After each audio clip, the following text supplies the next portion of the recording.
నందమూరి బాలకృష్ణ నటించిన 100వ చిత్రం గౌతమిపుత్ర శాతకర్ణి ఆడియో విడుదలకు ఏర్పాట్లు చురుగ్గా జరుగుతున్నాయి.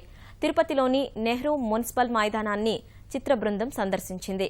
ఈ వేడుకలకు ఏపీ ముఖ్యమంత్రి చంద్రబాబు నాయుడు, కేంద్ర మంత్రి వెంకయ్య నాయుడు హాజరవుతున్నారని చిత్ర నిర్మాత రాజీవ్ రెడ్డి తెలిపారు. కని విని ఎరుగని రీతిలో సోమవారం ఆడియో విడుదల చేయబోతున్నామని అన్నారు.